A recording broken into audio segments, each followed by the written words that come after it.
today. Today, when people debate or argue, they don't follow any rules. It's just my opinion against your opinion. And if one person wins and one person loses, how do you tell? How do you tell who's victorious and who gets defeated in any debate?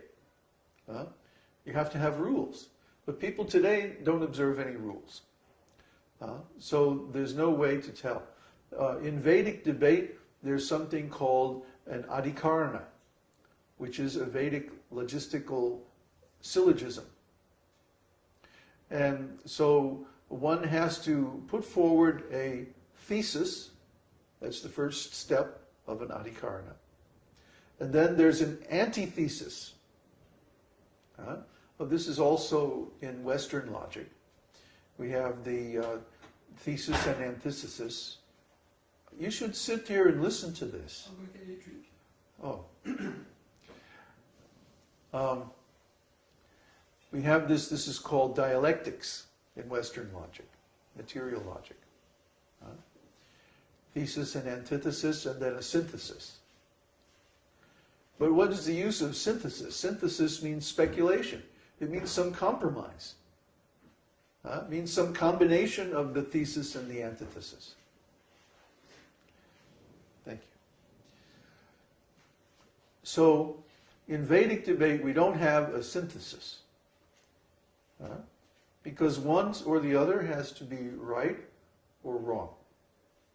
Either the thesis or the antithesis. So the next stage in Vedic debate is the Siddhanta. Siddhanta means we find a quotation from the Vedic scriptures that supports either the thesis or the antithesis. This is what's missing in Western debate, in Western logic. In Western logic, simply the strength of the argument alone is supposed to prove either the thesis or antithesis. But in Vedic logic, the quotation from the Shastra, from the scriptures, is what proves it. Why? Because in Vedic culture, the statements of the Vedas are considered absolute. And then there may be some discussion about how to interpret those statements, but that's another thing. That's called evidence. Evidence. All the words of the Vedas are derived from certain roots. And the discussion or derivation of the different word roots is called grammar.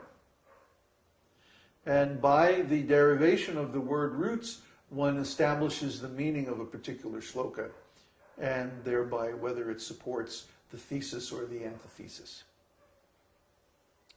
But Lord Caitanya, especially after he revealed his true nature, interpreted the meaning of all Vedic roots to be Krishna. Somehow or other, every word in Sanskrit means Krishna.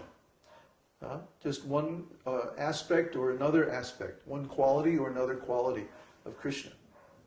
So in this way, Lord Caitanya taught only Krishna. But in the first part of his pastimes, he was an ordinary scholar. So he followed this whole system of debate. And in debate, there are three kinds of evidence that are accepted. The Vedic quotations themselves, the analysis of the word roots, and also logical reasoning based on one's experience. And of course, Shastra. So the combination of these three, there are certain rules to determine whether a conclusion is valid. There are 7 different conclusions in Vedic literature, in Vedic logic, 7 different types of conclusions. I'm not going to go into all that. But anyway, Lord Caitanya was expert, perfect in all of these. And he could easily establish a conclusion according to the Vedic literature, and then he could demolish that conclusion and establish another conclusion. And we see this actually in Bhagavad Gita. Krishna says, if you want to attain me, then just love me. Manmana bhava madbhakto madhyajimam namaskuru. He says, keep your mind always on me. Think of me within your heart as your beloved, and always serve me. But if you can't do that, then follow the principles of regulated devotional service. This is called Pancharatriki. Pancharatriki means 5 branches.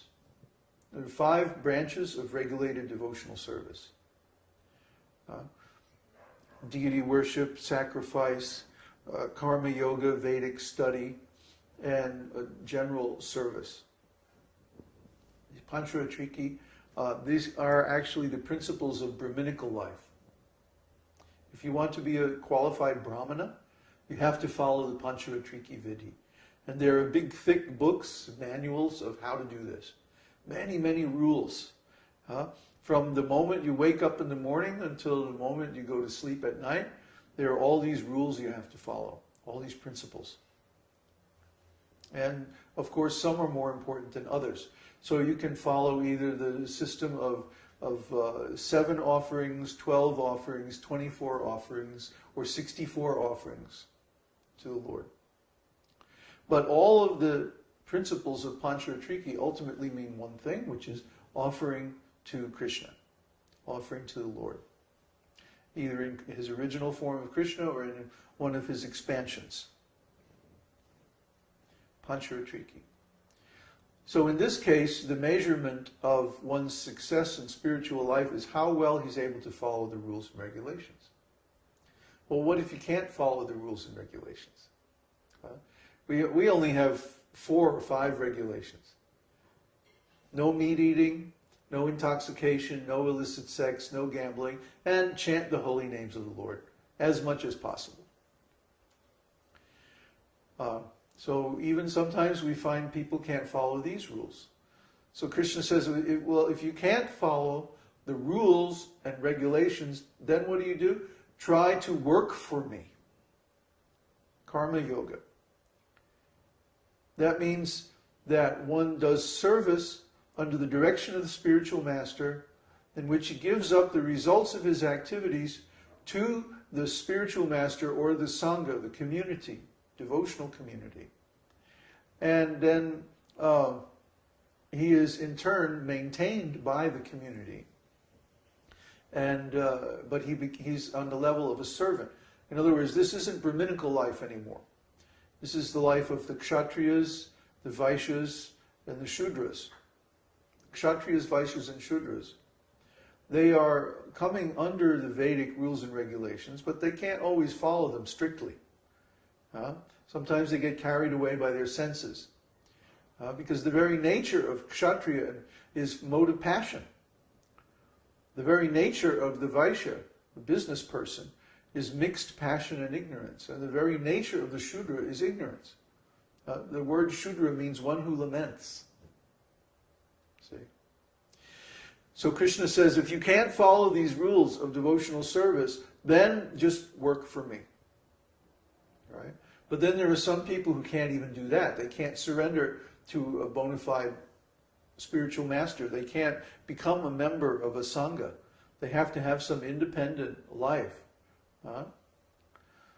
So, then what does Krishna say? Cultivate knowledge. Cultivate knowledge. Because if you cultivate knowledge about Krishna from the Vedic Shastras, not just any knowledge, but the absolute truth, the Rajavidya, Rajaguhyam, Pavitram, Paramam, Sadam, that this knowledge is the king of education. It's the most secret of all secrets. And because it gives direct perception of the self by realization, it is the purpose of religion. One should study Bhagavad Gita, Śrīmad Bhāgavatam, and all these other scriptures.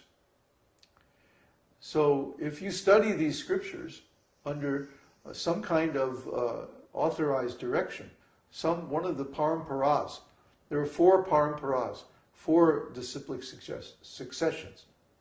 The Brahma Sampradaya, the Rudra Sampradaya, the Kumara Sampradaya, and the Lakshmi Sampradaya. We belong to the Brahma Sampradaya. But there are 3 others. They're not very well known in the West. They're available pretty much only in India and only in the Indian languages. The Brahma Sampradaya is the only one that has migrated to different parts of the world and is available in different languages, especially English. So, but one must be situated in one of these lineages and accept the conclusions of those lineages. One shouldn't just study knowledge arbitrarily or speculatively, like the impersonalists. The impersonalists, they form their own lineage outside of the 4 authorized Vedic lineages. And then they study the scriptures in their own way, speculatively, where they